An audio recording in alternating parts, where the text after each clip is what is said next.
Bonjour à tous et bienvenue à cette capsule Excel numéro 8, capsule qui vise à présenter comment faire un tableau croisé dynamique pour une variable quantitative continue et aussi un petit survol de la création de l'histogramme. Donc, premièrement, j'ai choisi à l'aide du sondage utilisé dans les capsules précédentes une variable temps cellulaire, donc qui exprime le temps passé sur le cellulaire en moyenne par semaine pour les étudiants du cours de méthode quantitative pour la session 2014 à Édouard-Montpetit. Donc, afin de construire le tableau croisé dynamique, on sélectionne évidemment les données que j'ai copiées dans une feuille sur un nouveau document classeur. Donc, on travaille autant que possible, jamais dans le document sondage. Donc, j'ai sélectionné la série de données, insertion, tableau croisé dynamique. Donc, le processus est le même que pour les tableaux croisés dynamiques, la variable quantitative discrète et les variables qualitatives. Il va y avoir une petite différence, ça va être au niveau de la création des classes. Donc, pour l'instant, le processus est le même, sauf que quand je prends la variable, je l'insère dans ligne. On va voir évidemment qu'on a beaucoup de lignes pour des différentes réponses possibles obtenues par les répondants, donc différents temps passés sur le cellulaire.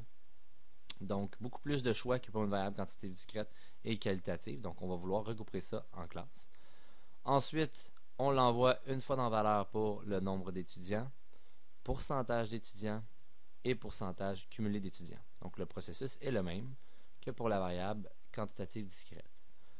On va construire nos classes. Comment on fait cette étape? Sur n'importe quelle des valeurs dans la première colonne, on appuie le bouton droit de la souris. On a un choix qui s'appelle Grouper. On sélectionne Grouper. Le choix Grouper nous oblige en fait à déterminer un point de départ, un point de fin. Donc, en général, automatiquement, il inclut la plus petite valeur à la plus grande valeur de notre distribution. Ce qu'on va avoir à déterminer plus précisément, c'est en fait le bon, l'amplitude, dans le fond, de chaque classe.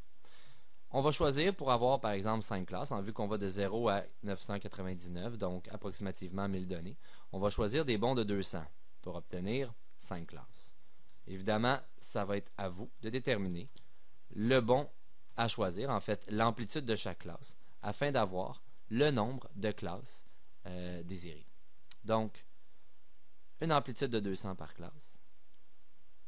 On voit qu'Excel nous a créé nos classes. Évidemment, il va y avoir des petites modifications à faire, qu'on va faire manuellement, afin d'obtenir des classes sous la mise en forme désirée. Évidemment, le vide, on l'enlève. Deux choix, soit après l'avoir copié-collé, ou soit en enlevant le crochet dans la case vide, en allant sur le filtre ici. Donc, on a nos différentes classes qui sont créées. On va modifier comme vu dans les capsules précédentes afin d'obtenir le pourcentage et le pourcentage cumulé. On va obtenir un tableau qui ressemble à celui-ci. Vous avez vu la modification. Évidemment, nous, contrairement à ce qui est fait juste avant ici, on arrête à 199. Nous, en fait, on a appris qu'on voit les classes d'un nombre inclus à un nombre exclu. Donc, évidemment, 200 est inclus dans la classe après. Donc, on va l'écrire dans la première classe comme étant la borne supérieure exclue, ce qui nous donne un tableau qui va ressembler à ça ici. Donc, évidemment, les pourcentages cumulés. Et on a les différentes classes ici, donc de 0 à 200 exclus, 200 à 400 exclus, ainsi de suite, jusque de 800 à 1000 exclus. En ce qui concerne l'histogramme, le processus va être encore une fois exactement le même que pour la qualitative et la quantitative discrète. Donc, dans Insertion, le premier choix de diagramme à bande. En choisissant évidemment au départ les classes désirées associées en appuyant CTRL au pourcentage désiré. Insertion, le premier choix de diagramme à bande. Donc le processus est le même que dans les capsules vues précédemment. Seule petite différence, pour avoir les bandes collées l'une à l'autre, ce qui a été expliqué aussi dans une capsule précédente, mais je le survole dans celle-ci aussi. Donc on appuie le bouton droit de la souris, mettre en forme une série de données. Dans la version 2013, on a la bande d'outils qui apparaît à droite. Dans la version 2010, ça va ouvrir une fenêtre avec les mêmes options qui sont ici. Donc, largeur d'intervalle, on l'envoie à 0%. Par défaut, si je ne me trompe pas, il est approximativement à 15%. Aux alentours de 15%. Okay? ou 115 en fait, pardon, oui, 115%. On le prend, on l'envoie à 0, on se retrouve avec une forme qui ressemble à l'histogramme. Par défaut, on n'aura aucune séparation entre les bandes, donc ça va être du bleu à l'intérieur partout. Afin d'avoir une mise en forme, disons, plus convenable, afin de délimiter chacune des bandes.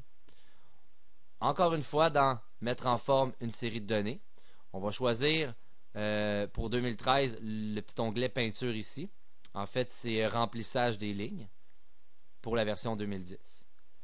Dans la partie qui concerne les bordures, normalement, à automatique, il ne met aucune bordure. Si je sélectionne automatique, on voit aucune bordure. C'est ce qu'on a par défaut. Donc, on va faire un trait plein. Évidemment, on ne choisira pas la couleur bleue. Par défaut, je crois qu'il va suggérer la couleur bleue. Donc, évidemment, on va aller sélectionner la couleur noire afin de voir le trait. Immédiatement, quand on s'en va de la section, après avoir sélectionné une bordure avec un trait plein, on va se retrouver avec les différentes séparations dans notre histogramme.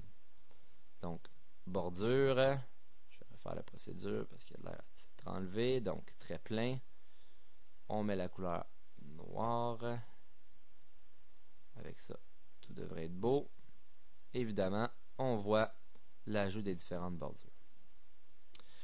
Donc, ceci met fin à la capsule numéro 8 sur la création des classes dans un tableau croisé dynamique pour une variable quantitative continue et des modifications des bandes pour la création d'un histogramme.